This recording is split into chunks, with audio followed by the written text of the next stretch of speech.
여러분 안녕하십니까? 새 확진자 수가 1,300명대를 기록했습니다. 2주 만에 1,400명대 아래로 내려간 건데요. 연휴 동안 검사 건수가 크게 줄어든 영향이라 확산세가 누그러졌다고 보기는 어려울 것 같습니다. 걱정은 휴가객의 이동과 함께 확산이 더 심해지진 않았나 하는 건데요. 광복절 연휴의 영향이 나타날 이번 주가 중요한 고비가 될 것으로 보입니다. 이준범 기자의 보도입니다. 유동인구가 많아 하루에도 여러 차례 방역 작업이 이루어지는 서울 용산역. 이곳에 청소와 방역을 담당하던 직원 13명이 코로나19에 집단 감염됐습니다. 방역 수칙은 지키면서 일했지만 휴게실에서 같이 음식을 먹다가 전파됐다는 게 방역 당국 판단입니다.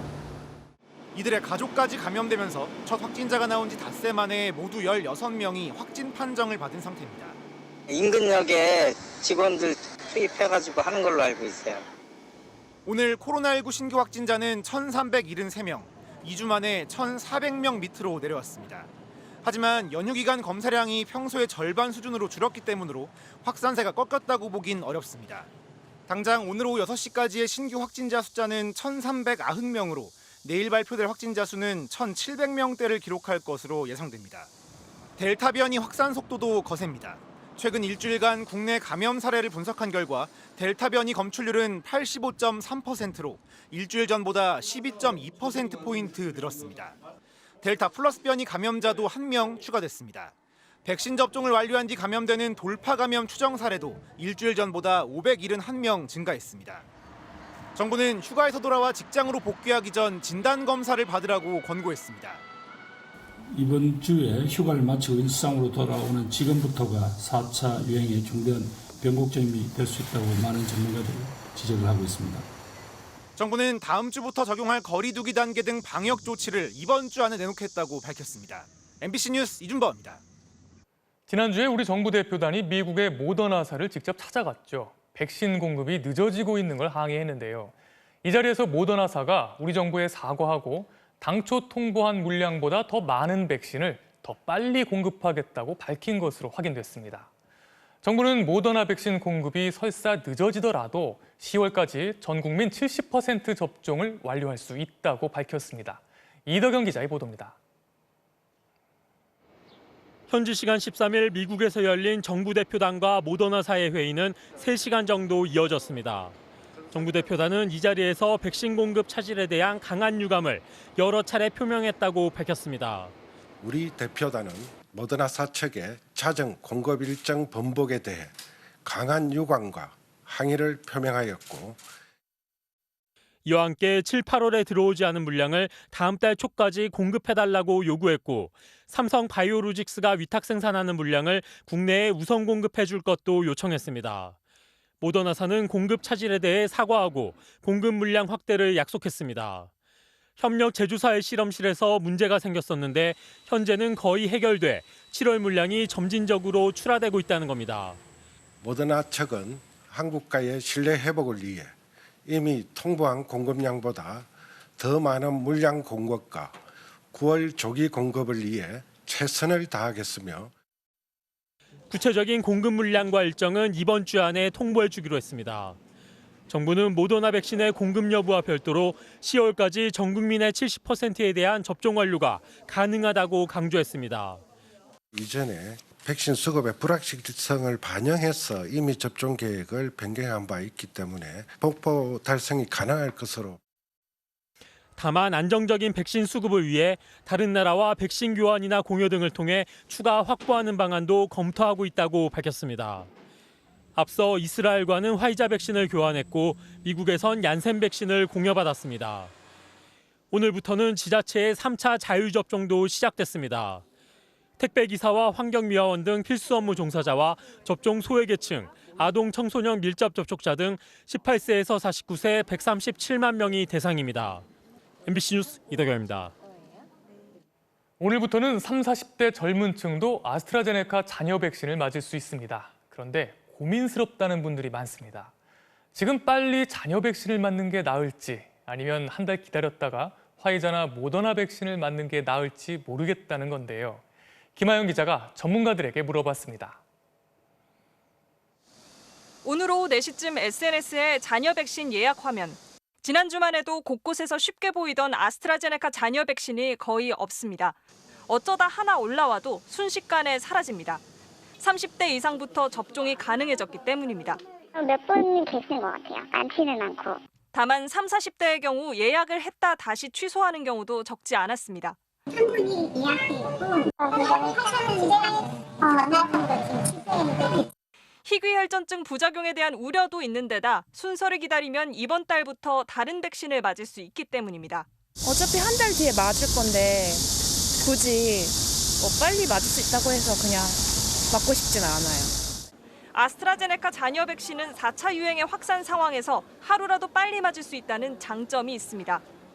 첫 번째 접종이라도 먼저 빨리 되어 있는 게 도움이 될 수 있어요. 극단적 차이를 가져오는 것은 아닐 수는 있지만 고위험군일 수 있는 질환을 가진 분들이 맞으면 좋겠다는 생각.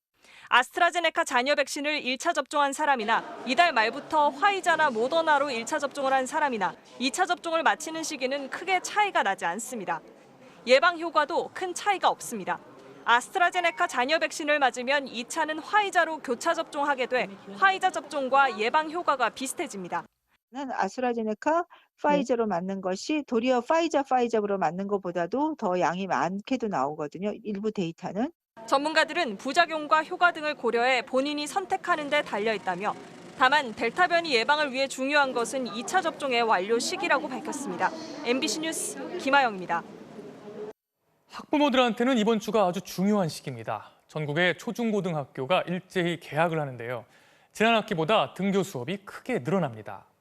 코로나 재확산 속에 다시 문을 여는 학교, 걱정이 클 수밖에 없을 텐데요. 정영훈 기자가 개학 첫날 모습을 담았습니다. 부산에 있는 한 중학교, 개학 첫날 텅 빈 교실이 오랜만에 꽉 들어찼습니다. 하루 3차례 체온을 재고 쉬는 시간마다 손 소독제도 바릅니다. 4단계여서 좀 걱정하긴 했는데 그래도 이렇게 학교 와서 친구들이랑 선생님 보고 하니까 재밌어서 좀 더 좋은 것 같아요. 서울의 한 초등학교 정문, 1, 2학년 학생들이 전면 등교를 시작했습니다. 따라 나온 학부모들은 원격 수업보다 등교를 환영한다는 목소리가 많았습니다. 아무래도 학교를 가야 선생님하고 마주보고 수업을 해야 머릿속에 남고. 하지만 4차 대유행의 확산이 거센 상황이라 혹시 학교 안에서 감염되지 않을까 걱정이 앞서기도 합니다. 열심히 해주시는 걸로는 알고 있는데 지금 그래도 아무래도 4단계고 하니까 좀 더 방역에 신경을 쓰고. 오늘까지 개학한 4천여 개 초중고교 가운데 2.1%인 437개 교를 제외한 대부분의 학교에서 등교 수업이 진행됐습니다. 초등 1, 2학년과 고3은 거리 두기와 상관없이 전면 등교하고 나머지 학년은 3분의 1 혹은 3분의 2씩 교대로 등교합니다. 교육부는 다음 달 6일부터 등교 범위를 더 확대할 예정입니다. 코로나 기간에 학습 결손이라든지 교육 결손이 굉장히 심각합니다. 저희가 이런 부분을 보완하기 위해서도 등교 확대가 불가피할 것 같습니다. 이에 따라 확진자가 나오면 즉시 전면 원격 수업으로 전환했던 1학기와 달리 2학기부터는 역학조사 결과를 토대로 수업 방식을 자율적으로 결정하도록 했습니다. 다만 최근 닷새간 학생 확진자는 680명, 하루 평균 130명꼴로 발생하고 있어 등교 확대에 걸맞는 학내 방역 대책이 더 철저하게 시행돼야 한다는 지적이 많습니다. MBC 뉴스 정영훈입니다. 이슬람 무장 조직 탈레반이 점령한 아프가니스탄에서는 목숨을 건 탈출이 이어지고 있습니다. 수천 명이 공항에 몰려들면서 한때 중단됐던 항공기 운항이 일부 재개되긴 했지만 극도의 혼란은 여전히 계속되고 있습니다. 마지막까지 남아있었던 우리 교민과 대사관 직원들은 가까스로 카불을 빠져나와서 모두 무사히 탈출했습니다. 먼저 남효정 기자가 전해드리겠습니다. 아프가니스탄을 떠나는 미군 수송기 내부입니다. 젖병을 물고 있는 갓난아기부터 지친 표정의 남자아이, 히잡을 쓴 여성까지 아프간을 탈출하려는 사람들이 빽빽이 앉아 있습니다. 640명, 탑승 정원의 5배 정도 됩니다. 미군 관계자는 아프간인들이 반쯤 열린 수송기 뒷문으로 밀려 들어왔다며 강제로 내리게 하지 않고 데리고 가기로 결정했다고 말했습니다. 유일한 탈출구인 카불 공항은 수천 명이 몰려 한때 운영이 중단됐습니다. 미군이 탈출 행렬을 해산시키면서 오늘 새벽부터 군용기 운항은 재개됐습니다. 탈출을 위한 극심한 혼란도 다시 시작될 것으로 보입니다. But again, we're working hard to secure, to keep the airport secure and keep these operations now sustained now that they're back on track. 마지막까지 남아있던 우리 교민 1명과 주 아프간 대사 등 공관원 3명도 오늘 오전 카불을 가까스로 빠져나왔습니다. 이들은 공항에서 밤새 이륙을 기다리다가 공항 운항이 재개되면서 오늘 정오쯤 미군 수송기로 중동의 제3국에 도착했습니다. 마지막 교민과 공관원들이 탑승한 비행 항공기는 무사히 목적지에 도착하였습니다. 아프간 정부군이 인접국으로 도주하는 사례도 속출하고 있습니다. 외신 보도에 따르면 타지키스탄 정부는 아프간 군인 100여 명이 탄 비행기의 착륙을 허가했고 우즈베키스탄 국방부는 자국 영공으로 진입한 아프간 군용기 한 대를 격추시켰다고 밝혔습니다. MBC 뉴스 남효정입니다. 탈레반이 장악한 아프가니스탄의 수도 카불에서는 시민들의 공포가 점점 더 커지고 있습니다. 탈레반이 여성의 권리를 존중하겠다면서 유화책을 발표했지만 실제로는 길거리 광고에 나온 여성의 사진을 지우는 등 인권 탄압의 조짐을 보이고 있기 때문인데요. 이어서 김정원 기자가 전해드리겠습니다. 아프가니스탄 대통령 궁 앞을 지키는 탈레반. CNN 기자가 취재를 위해 다가서다 멈칫합니다. They've just told me to stand to the side because I'm a woman. 미용실 앞에 붙은 여성 사진들은 흰 페인트로 덧칠해버렸습니다. 거리에서도 여성들이 자취를 감췄습니다. 혹시 집을 나섰다가 탈레반에게 봉변을 당할까 두렵기 때문이라고 영국 가디언지는 전했습니다. 여성들의 복장을 놓고 기자와 탈레반 사이 설전도 벌어졌습니다. Covering their faces as well. Cover the face. Yeah. So you mean niqab? Niqab. Why do they have to cover their face? Because it is in our Islam. 온몸을 가리는 부르카 구매도 폭증해 가격이 10배나 뛰었습니다. 탈레반은 여성들의 교육을 보장하는 등 여러 유화책을 내놨습니다. 하지만 결국 과거의 가혹한 통치 방식으로 되돌아갈 거라는 공포가 커지고 있습니다.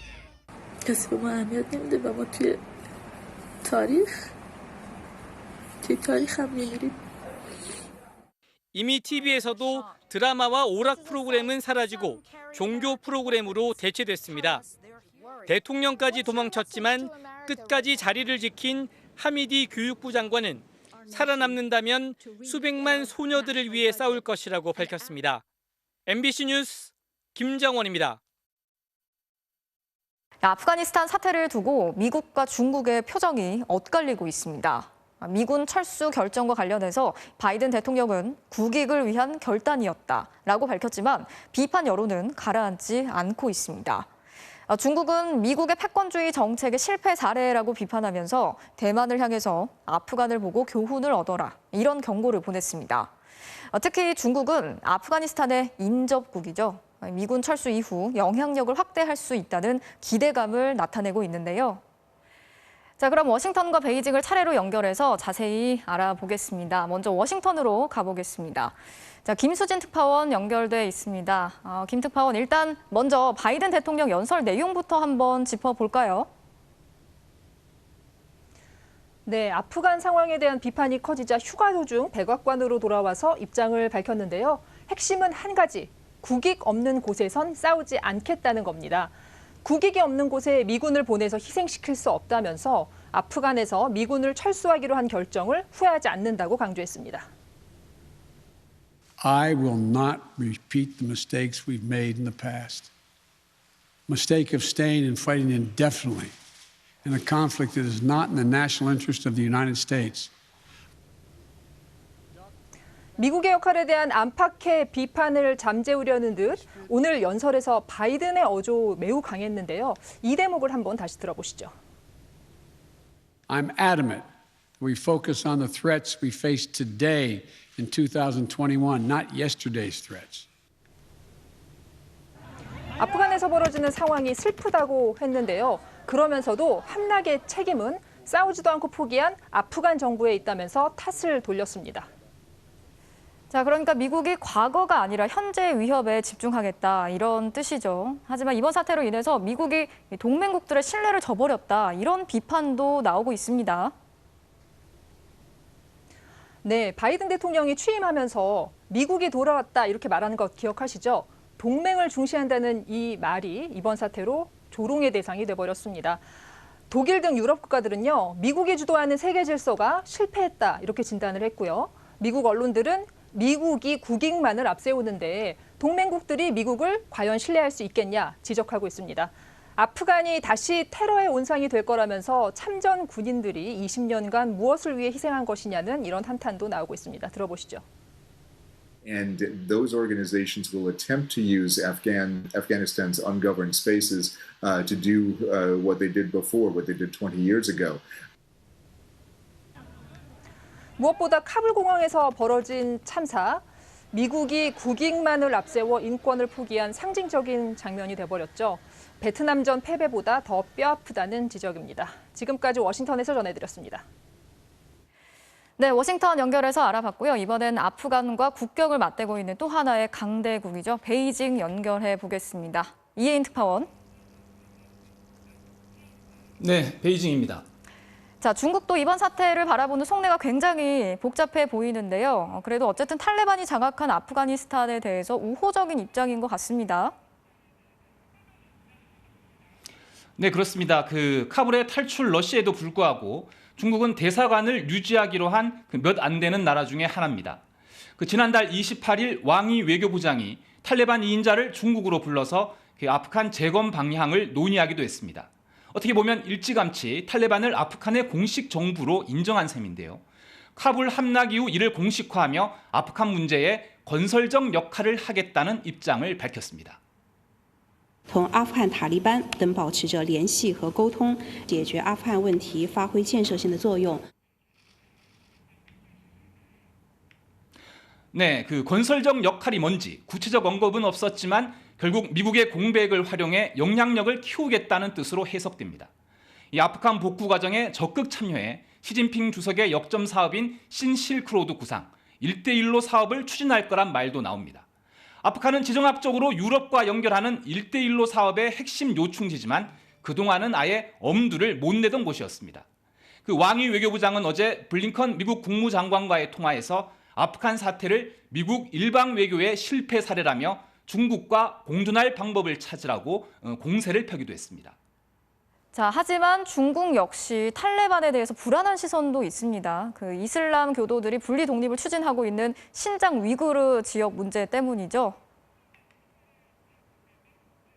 네, 그렇습니다. 중국에게 절대 넘어서는 안 되는 선, 이른바 레드라인 중에 하나가 신장 위구르와 티벳, 대만의 독립 문제인데요. 이 아프가니스탄은 앞서 보신 것처럼 중국과 국경을 맞대고 있는데 그 지역이 바로 신장 위구르 자치구입니다. 이곳은 동투르키스탄 이슬람 운동이란 무장 단체가 분리 독립을 추진하고 있는데 탈레반과 같은 이슬람 수니파입니다. 아프간 정권을 잡은 탈레반이 이들을 지원하게 되는 것이 중국의 가장 큰 걱정거리입니다. 중국은 탈레반에 이들과의 관계를 끊을 것을 요구해 그러겠다는 확답을 받았다고 밝혔는데 과연 그 약속이 지켜질지는 의문입니다. 중국은 미국이 빠진 공백을 메울 뜻이 없다고 강조하고 있지만 이른바 강대국의 무덤이란 아프간 문제에 중국이 발을 들여놓지 않을 수 있을지는 탈레반과의 관계가 어떻게 될지를 좀 더 지켜봐야 할 것으로 보입니다. 지금까지 베이징에서 전해드렸습니다. 계속해서 해군 부사관 성추행 사망 사건 속보 전해드리겠습니다. 군사경찰이 피해 부사관의 소속 부대 지휘관과 상관 1명에 대해서 신고자 비밀 누설 혐의로 형사 입건했습니다. 이들이 2차 가해를 막는답시고 피해 사실을 유출해서 상황을 더 심각하게 몰고 갔다는 건데요. 정동훈 기자가 취재했습니다. 성추행 피해자 해군 A 부사관이 피해 사실을 부대장에게 정식으로 알린 건 지난 7일. 이틀 뒤 피해자와 가해자 분리 조치로 A 부사관은 육상부대로 옮겨갔습니다. 그런데 이날 오후 부대장이 갑자기 부대 간부들을 소집합니다. 성폭력 사건 2차 가해 예방 교육을 한다는 것. 하지만 부대 전체 간부가 40명도 안 되는 외딴섬 작은 부대에서 여군 1명이 전출간 당일 갑자기 이루어진 성교육은 피해를 소문낸 것이나 다름없었습니다. 일부 부대원들은 A 부사관이 왜 전출을 가게 됐는지 갑자기 교육하는 것을 보고 짐작이 가능했다고 군사경찰 조사 과정에서 진술했습니다. 사고사를 전파 교육하듯이 하는 교육은 사실 교육이 아니고 그냥 소문내기죠, 소문내기. 아, 우리 부대에 뭐 이런 일이 있어가지고 갔대 뭐 이런 식으로. 사건 발생 당시인 석 달 전 성추행 사실을 처음 보고받았던 주임 상사는 가해자를 직접 불러 행동 거지를 조심하라며 경고했습니다. 하지만 이후부터 피해자는 가해자로부터 집요한 괴롭힘에 시달렸다는 의혹이 제기됐습니다.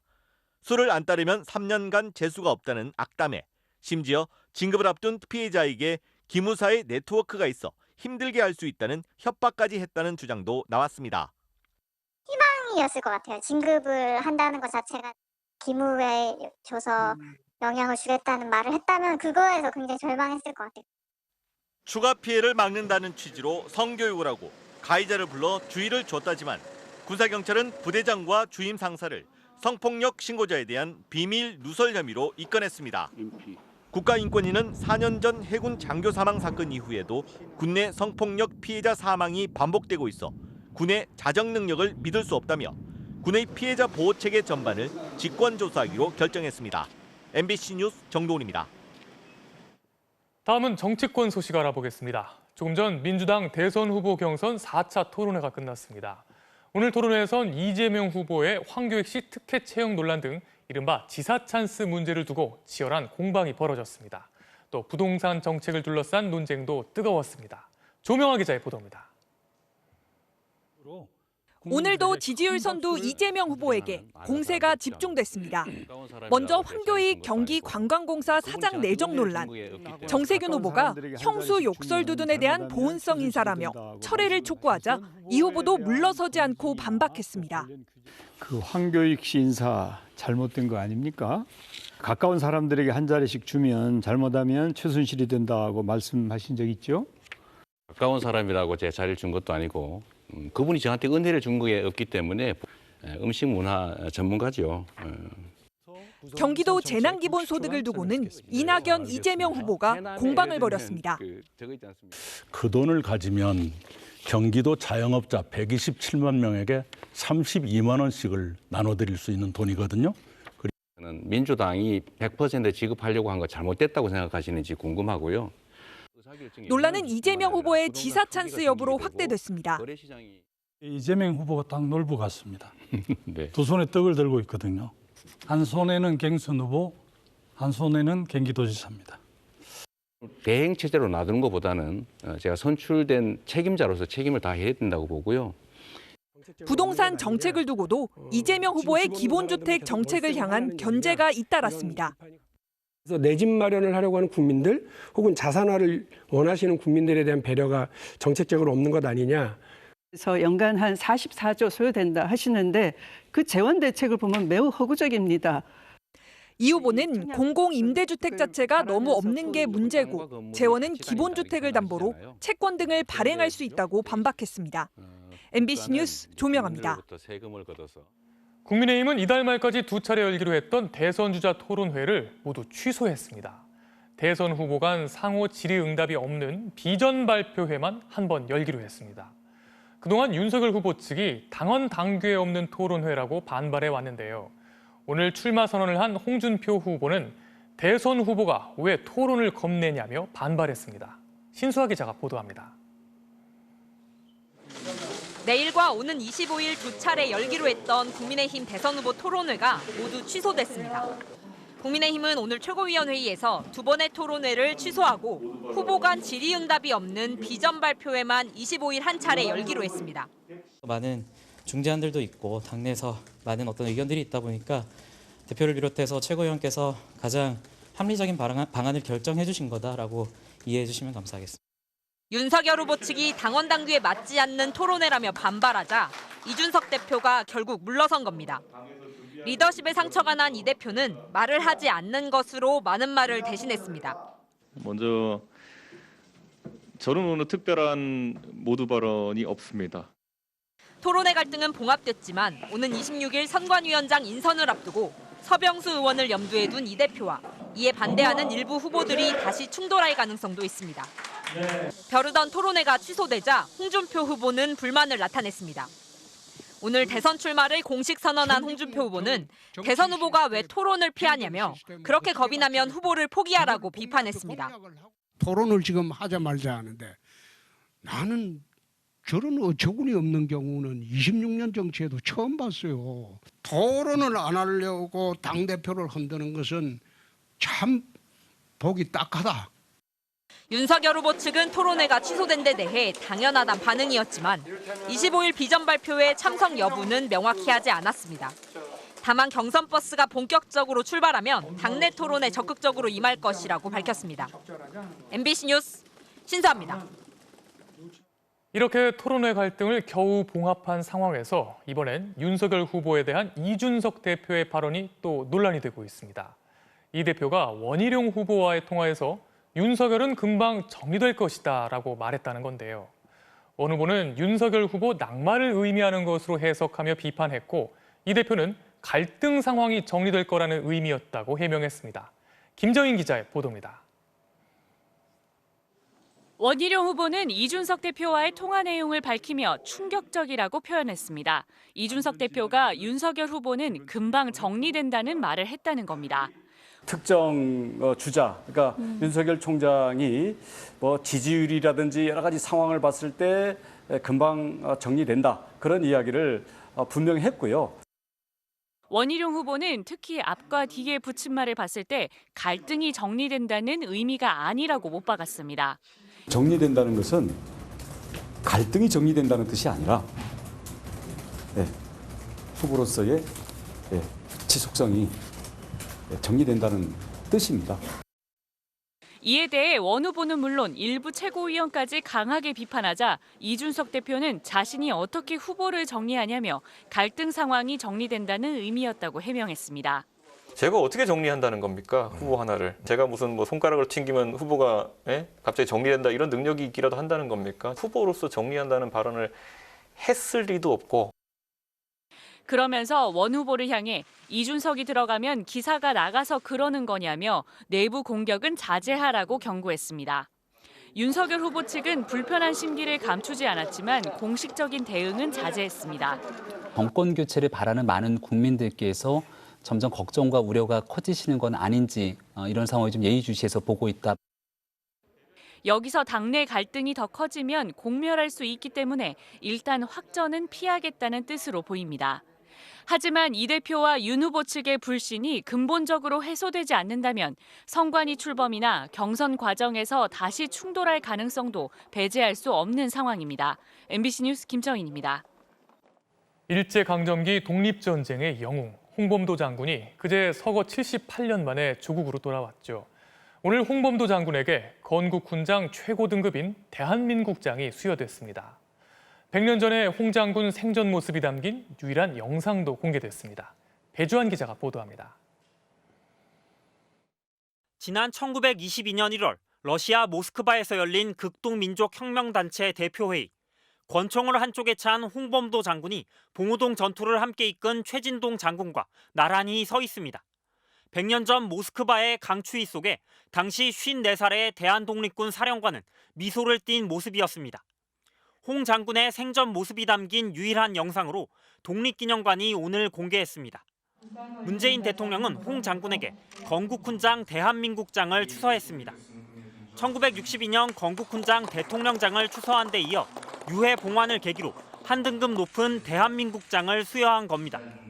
안중근, 유관순, 김구, 윤봉길 의사를 비롯해 60명에게만 추서된 최고 건국훈장입니다.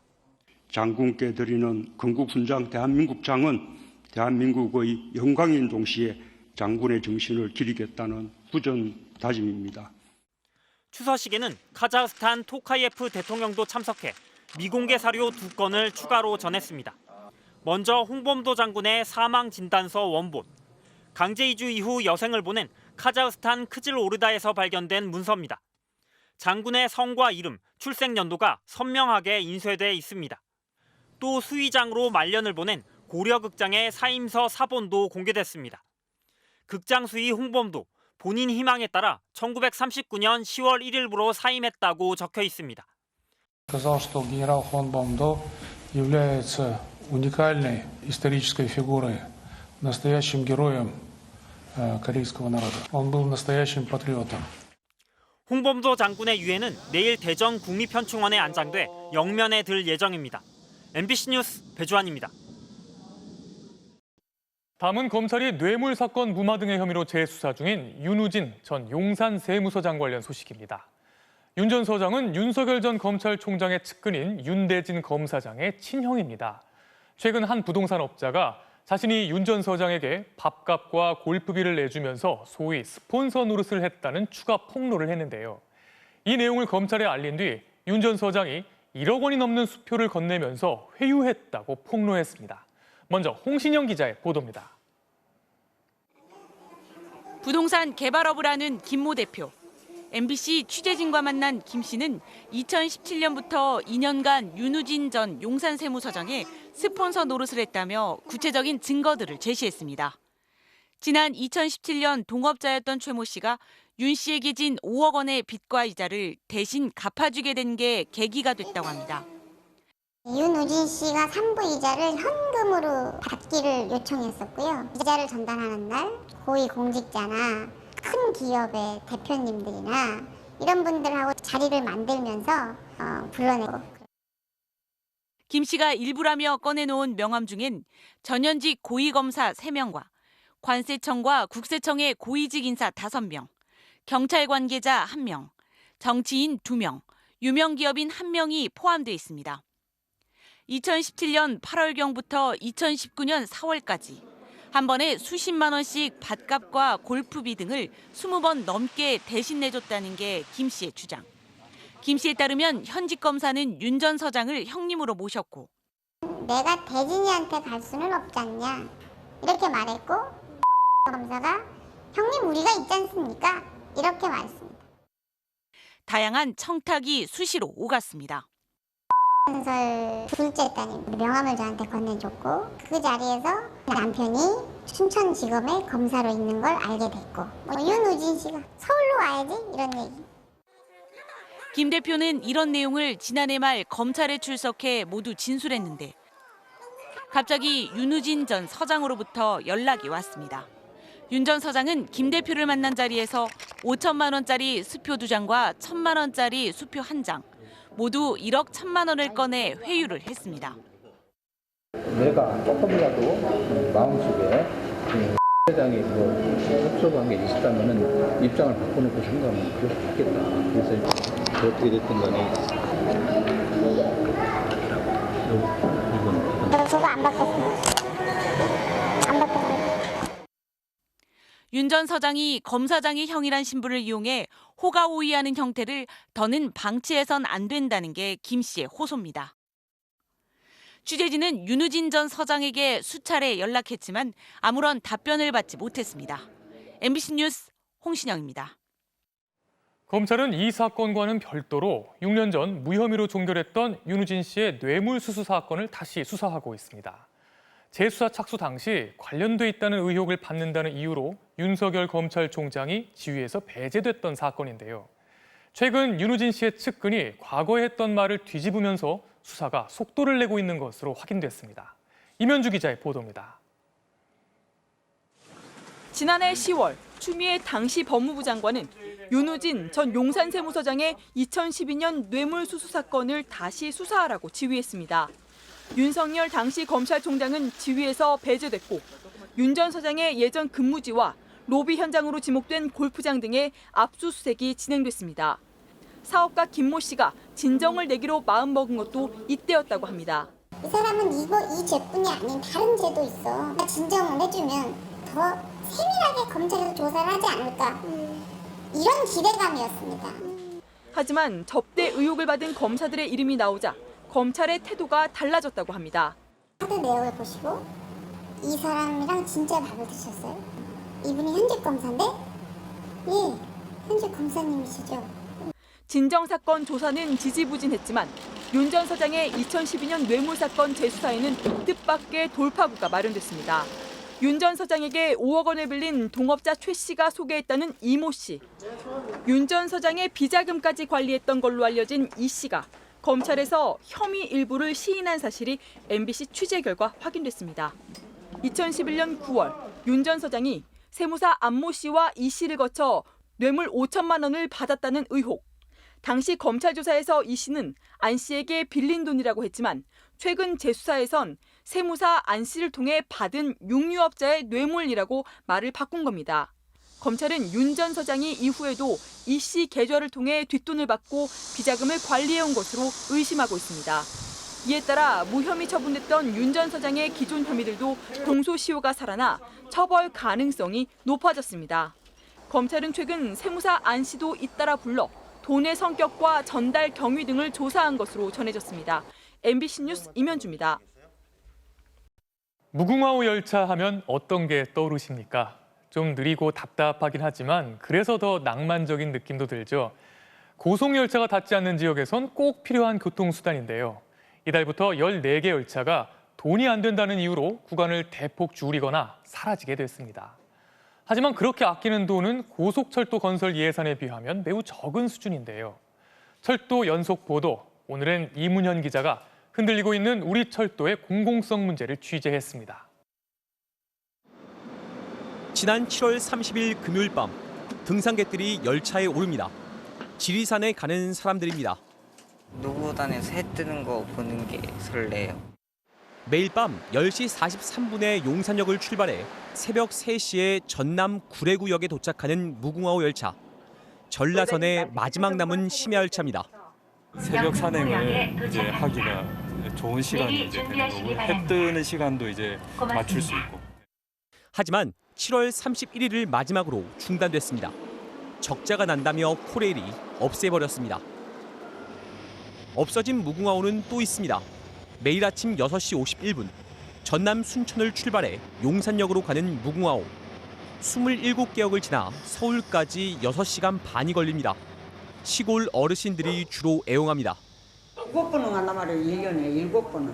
내가 병원에 가고 아들 집이 이제 추석도 새로 가고 설도 새로 가고. 이 열차도 8월부터 사라졌습니다. 이제 보성이나 화순에서 서울에 가려면 광주까지 가서 갈아타야 합니다. 내려서 물어서 또 다른 차를 갈아타면 얼마나 불편했지. 걸음도 잘 못 건지. 우측 한 번이나 가면 우측을 찾아가야 될까. 이제 아들들도 다 가고만 이제.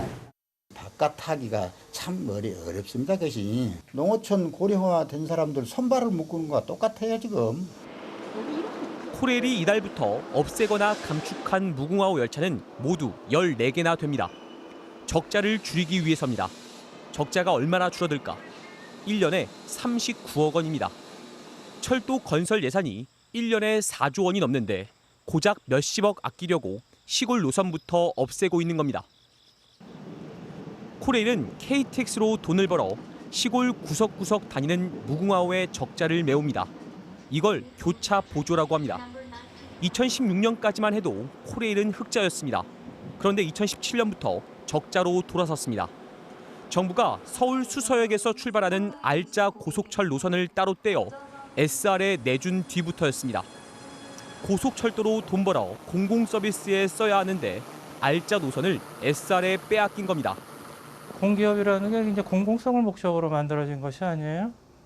근데 이렇게 적자가 계속되면은 일반 철도나 벽지 노선, 화물 철도에 들어갈 자원이 이제 모자라게 되는 것이죠. 그래서 오히려 공공성을 저해하는 이제 아이러니컬한 이제 결과가 나오는 것이죠. 적자가 뻔한데도 2조 4천억 원 들여 추진하고 있는 춘천 속초간 동서 고속화철도. 2조 3천억 원을 들이고도 무안공항으로 돌아가느라 고작 2분 단축하는 광주 목포 고속철도. 모두 표를 의식한 정치인들의 요구 때문입니다. 하지만 정치인들은 정작 시골 철도에는 관심이 없습니다. MBC 뉴스 이문현입니다. 현대 아이오닉 5, 테슬라 모델 3, 올해 상반기 국내에서 가장 많이 팔린 전기차들인데 이 두 차가 얼마나 안전한지 정부의 평가 결과가 공개됐습니다. 총점으로 보면 아이오닉 5가 좀 더 높은 점수를 받았는데요. 하지만 논란이 되고 있는 배터리 안전성 평가 등은 빠져 있어서 정부의 평가 방식이 전기차 시대를 따라가지 못하고 있다. 이런 지적도 나오고 있습니다. 이유경 기자가 자세히 전해드리겠습니다. 현대자동차 아이오닉 5 8,600대, 테슬라 모델 3 6,300대. 올해 상반기 가장 많이 팔린 전기 승용차 1위와 2위입니다. 정부가 두 차량의 충돌 안전도를 실험했습니다. 먼저 아이오닉 5. 충돌 안전성은 우수, 보행자 안전성은 양호, 비상 자동 제동 장치 같은 첨단 장치의 사고 예방 능력도 거의 만점을 받았습니다. 테슬라 모델 3 역시 충돌 안전성은 뛰어났습니다. 하지만 보행자와 충돌했을 때 보행자의 머리가 중상을 입을 가능성이 더 높아 보통 등급을 받았습니다. 또 비상 자동 제동 장치의 감지 성능이 부족했고 곡선 구간에서 차를 이탈하기도 했습니다. 그 결과 아이오닉 5는 총점 92.1점으로 1등급, 테슬라 모델 3는 83.3점으로 2등급을 받았습니다. 하지만 정부의 평가엔 빠진 게 있습니다. 바로 배터리 안전성입니다. 정부는 이번 실험 결과 충돌 사고 시 배터리 화재나 폭발 위험은 없었다고 밝혔습니다. 하지만 지난 4년간 전기차 화재 가운데 사고로 난 화재는 5건에 불과합니다. 40건은 전기적 원인이었습니다. 배터리가 침수돼 있을 때 무전이나 이런 안전성에 대한 거, 외부의 충격이나 압력을 받았을 때 리튬이온 배터리는 굉장히 불안정해지거든요. 또 전기차 제어하는 소프트웨어의 안전성 평가 기준도 아직은 따로 없습니다. 그러한 테스트 기법을 고도화할 필요는 있죠. 기존의 자동차 관리법을 가지고 미래차를 적용하기에 굉장히 지금 문제가 많다. 그래서 그 작업을 하고 있어요. 우리나라 친환경차는 지난달에 100만 대를 돌파했습니다. 하지만 규제와 기준은 여전히 내연기관 시대에 머물러 있습니다. MBC 뉴스 유경입니다. 경북 구미에서 발생한 3살 여자아이 사망 사건과 관련해서 아이의 친모로 밝혀진 성모 씨에 대해서 법원이 징역 8년을 선고했습니다. 논란이 됐던 아이를 바꿔치기 한 혐의와 그리고 숨진 아이의 시신을 숨긴 혐의 모두 유죄로 인정됐습니다. 권윤수 기자가 취재했습니다. 경북 구미의 한 빌라에 홀로 남겨졌던 3살 여자아이. 무려 6개월 동안 방치됐다가 올해 2월 숨진 채 발견됐습니다.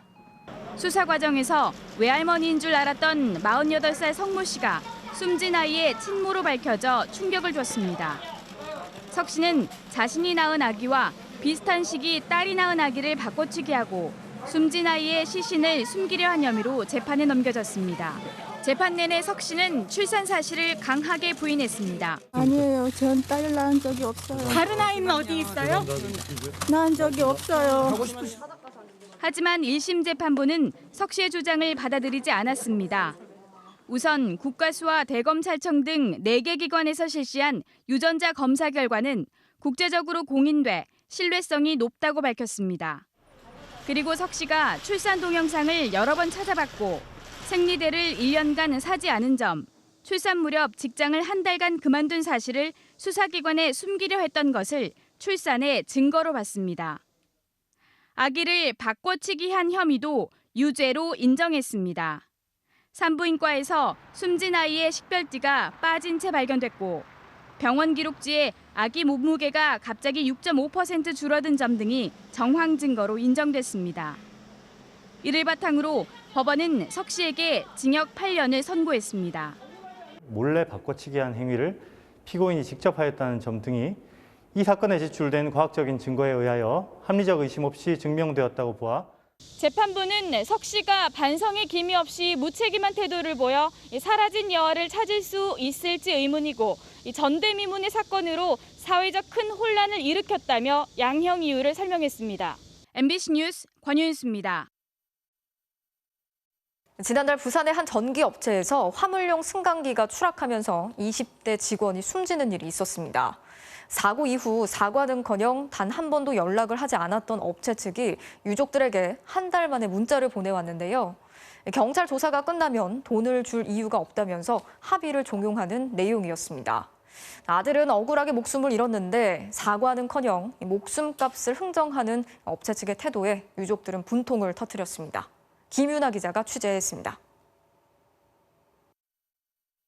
지난달 5일 부산의 한 전기업체 3층에 멈춰있던 화물용 승강기가 갑자기 추락했습니다. 그런데 승강기 위에서 이 업체 1년차 직원 23살 A씨가 발견됐습니다. 12m 아래로 떨어져 숨졌는데 A씨의 사고 경위에 대해서는 현재 경찰이 수사하고 있습니다. 그런데 지난 4일 A씨 어머니는 회사 측으로부터 문자 한 통을 받았습니다. 합의는 조사가 끝나기 전에 처벌을 완화하기 위한 조정 작업이다. 경찰 조사가 끝나면 합의금 액수가 줄거나 지급할 이유가 없어진다며 빨리 합의를 하자는 내용이었습니다. 문자 내용에 직접 한 것도 아니고 직원을 통해서 합의는 안 하면 지네들이 제시한 1억 5천도 못 받을 수 있다는 그 말에 더 화가 치밀었던 거예요. 사측은 또 전문가를 통해 정한 합의금에 대해 의견을 제시해달라고 했습니다. 사고 이후 한 달 동안 회사 측은 진정한 사과는커녕 전화 한 통 없었는데 첫 연락에서 돈 얘기부터 꺼낸 겁니다. 애가 천국에 갔는데 어떻게 돈으로 지금 환산할 수 있냐고요. 지네들이 와서 나한테 무릎 꿇고 사죄했냐고. 전화 한 통 왔냐고요. 사측은 심지어 숨진 A씨에게 20%의 과실이 있다며 책임을 떠넘겼습니다. 20%의 과실이 있다 이런 얘기 나오던데. 이장으로 드린 말씀 없는 걸 좋아요.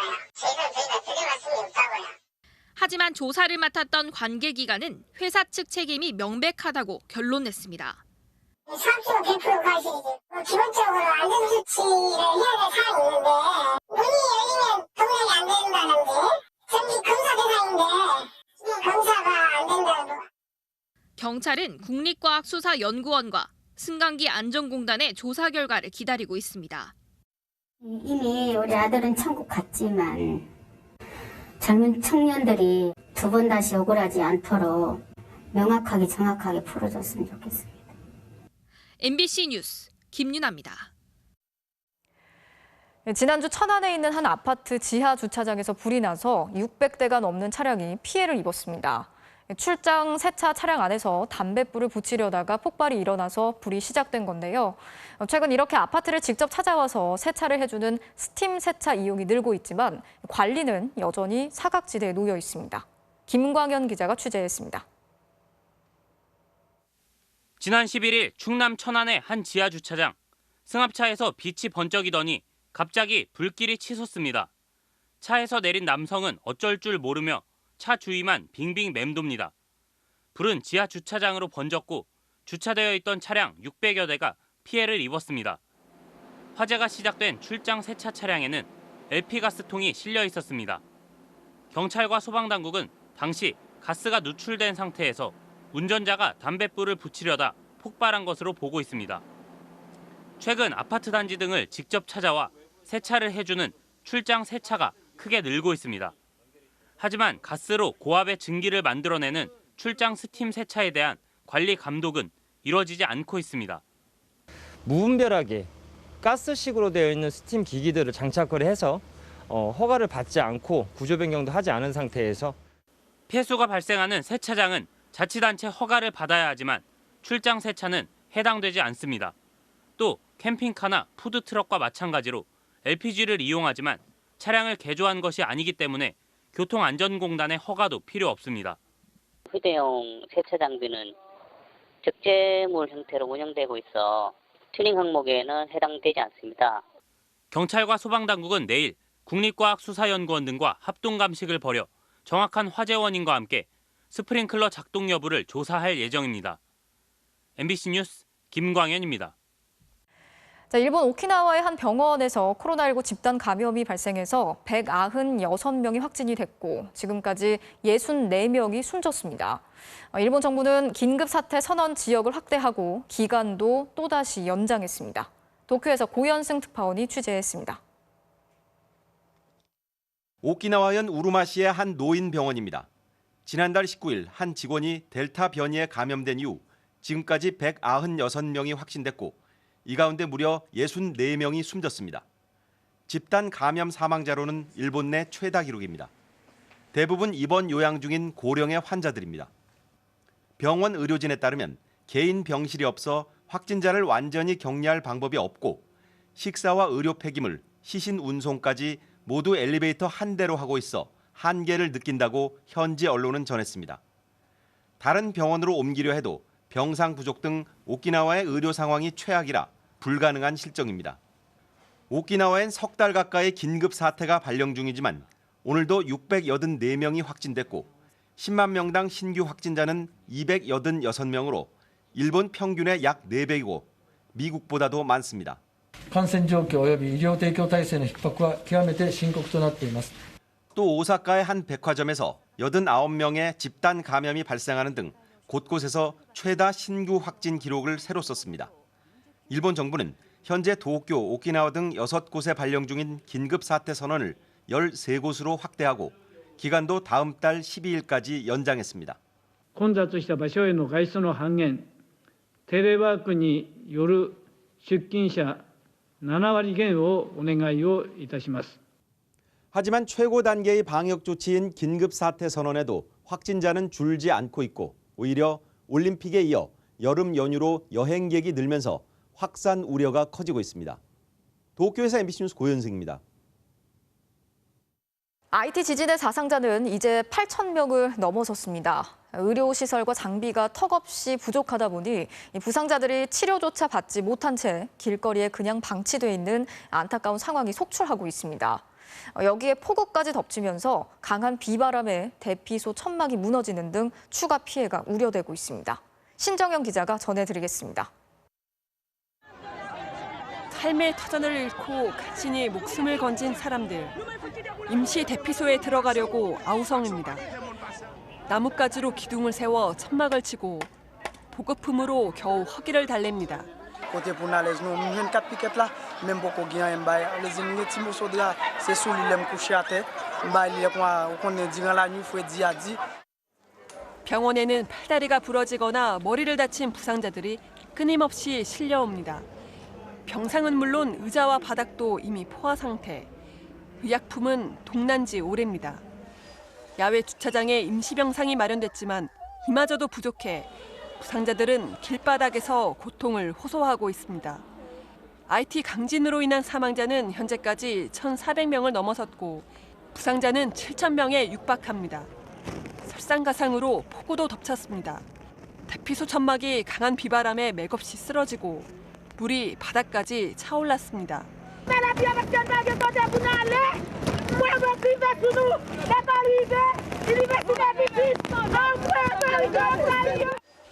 기상당국은 열대성 저기압 그레이스가 최대 380mm의 폭우를 퍼부을 것으로 예보했습니다.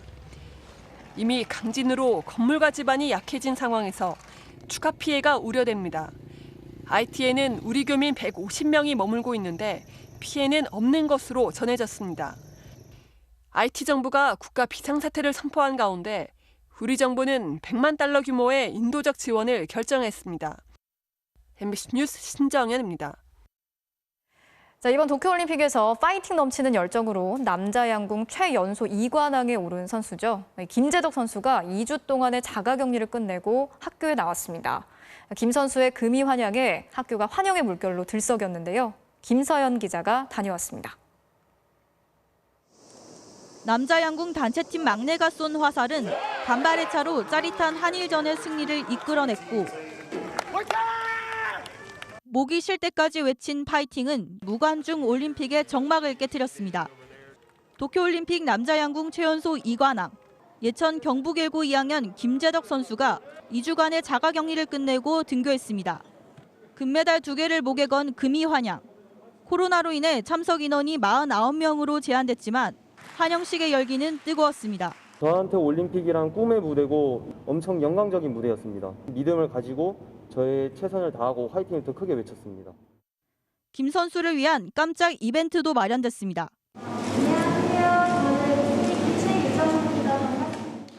올림픽 때도 서로 응원을 나눴던 좋아하는 아이돌 가수의 등장에 김 선수는 얼떨떨해합니다. 친구들을 대상으로 간단한 사인회도 열렸습니다. 사인을 받고 함께 사진을 찍고 연예인 못지않은 인기입니다. 그냥 친구였는데 엄청 유명한 스타가 돼서 돌아왔으니까 제 친구가 만나 싶기도 하고. 환영식에는 김재덕 선수가 꿈을 키울 수 있도록 이끌어줬던 초중고등학교 양궁 은사들도 함께했습니다. 다음 달 미국에서 열리는 세계 선수권 대회에서도 좋은 성적을 냈으면 하는 바람입니다. 김 선수는 고향 예천에서 할머니 아버지와의 짧은 휴식을 뒤로하고 오는 20일 진천 선수촌에 입촌해 한 달 뒤에 있을 세계 선수권 대회를 준비합니다. MBC 뉴스 김서연입니다.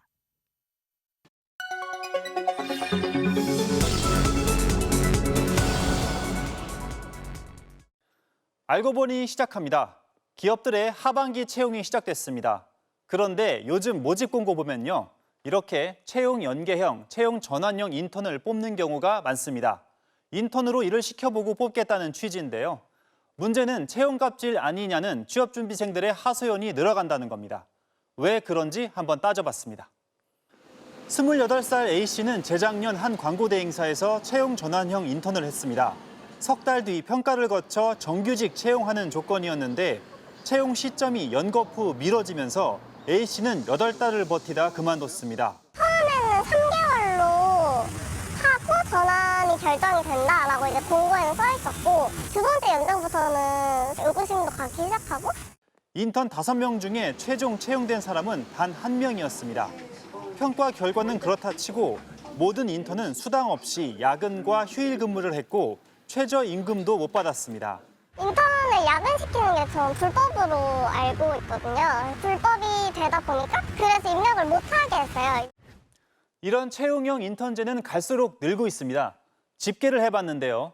한 취업 포털 사이트에서 1000대 기업 채용 공고를 보니까 올 들어 채용 연계형 인턴 공고는 557개가 올라왔습니다. 평균 인턴 기간은 4개월이었습니다.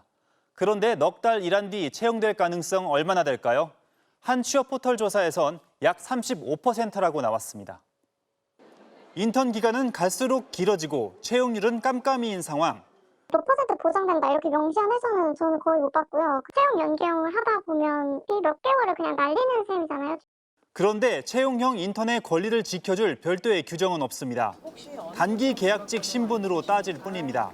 따라서 계약서에 인턴 기간을 명시하지 않을 경우 또 1년 넘게 일한 인턴에게 퇴직금을 주지 않을 경우 모두 불법입니다.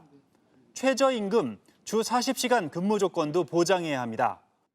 문제는 기업들의 꼼수입니다. 퇴직금 안 주려고 11달짜리 채용형 인턴까지 나오는 게 현실입니다. 기업에서 청년들을 도구로 지금 취급을 하니까 11개월을 고용을 하다가 정규직 전환 여부를 결정한다든지 하는 폐해가 지금 나타나고 있는 걸로. 고용노동부는 민간 기업의 채용 과정에 관여하기 어렵다는 입장입니다. 누굴 어떻게 뽑을지는 기업의 자유이긴 합니다. 하지만 채용형 인턴이 대세로 자리 잡은 상황에서 정규직 채용 부담 줄이고 헐값에 사람 쓰려 한다는 의구심이 계속된다면 뭔가 제도적인 보완은 필요해 보입니다. 청년 인턴들이 정규직 전환율이나 평가 기준이라도 공개해달라고 호소하는 이유일 겁니다. MBC 뉴스 전준홍입니다. 올 시즌 후반기에만 한해 국내 프로야구 연장전이 폐지되면서 야구장 풍경도 완전히 바뀌었습니다. 이명록 기자입니다. 국내 프로야구에서 연장전이 사라졌습니다. 경기력을 유지한 채 144경기를 완주하기 위한 KBO의 한시적인 대책에 생소한 풍경도 속출하고 있습니다. 9회에만 6점을 뽑아내며 극적으로 7대7 동점을 만든 한화. 말을 못 읽겠습니다, 지금. 네. 야, 이런 경기가 나오네요. 하지만 한창 재밌어지던 경기는 그냥 거기서 끝났습니다. 동점포의 주인공도 당황한 첫 경험. 무슨 문제 이거요? 무슨 문제? SSG의 베테랑 김강민 역시 9회 동점 홈런을 치고도 얼떨떨합니다. 처음이라 제가 이런 경우는 지는 것보단 비기는 게 낫고. 그렇죠. 무승부 비율은 생각보다 급증하고 있습니다. 전반기 3경기에 불과했던 무승부는 후반기 일주일 만에 4경기나 나왔습니다. 무승부는 승률 계산에서 제외되기 때문에 지는 것보단 낫다는 말이 맞습니다. 특히 가을 야구를 노리는 팀들은 승차가 같을 경우 무승부가 더 많은 게 막판 순위 계산에서 유리합니다. 따라서 경기 운영도 많이 달라졌습니다. 9회에 무조건 경기가 끝나기 때문에 초반부터 득점 기회를 잡기 위해 올인하고 불펜진 운영도 과감해지면서 한편으로는 필승조가 두텁지 못한 팀도 승부를 걸어볼 만해졌습니다. 일정 부담을 줄이기 위해 선택한 연장전 패지. 팀마다 무승부가 다행인 건지 아쉬운 건지 아직은 모릅니다. 하지만 마지막 순간이 다가올수록 그로 인한 손익 계산표는 복잡해질 전망입니다. MBC 뉴스 이명노입니다. NBA 서머리그에서 나온 환상적인 덩크슛입니다. 몸이 활처럼 휘어진다는 말이 정말 딱 어울리네요. 화요일 밤 스포츠 뉴스였습니다.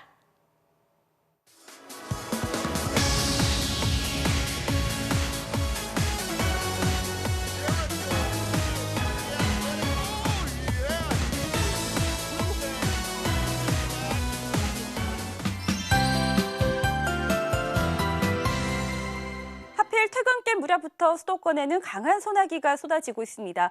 현재 김포와 인천, 화성에는 호우주의보가 발효 중인 가운데 이들 지역에는 시간당 30mm 안팎의 강한 비가 내리고 있는데요.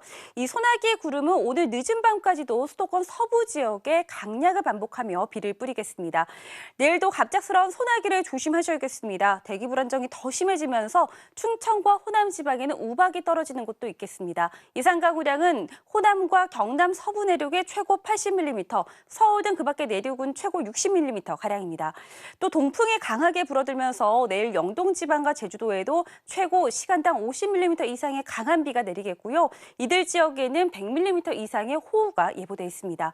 내일 기온은 동해가 24도로 동해안 지방은 온종일 선선하겠고 서울 등 서쪽 내륙이 30도 안팎으로 낮더위가 이어지겠습니다. 그래도 소나기가 올 때 말고는 낮 동안 구름 사이로 햇살이 드러나겠습니다. 아침 최저 기온은 서울 21도로 오늘보다 2도가량 낮습니다. 낮 최고 기온은 서울 31도, 대구 29도가 예상됩니다. 다가오는 주말부터는 서울 등 전국에서 비가 오는 날이 많을 전망입니다. 날씨였습니다.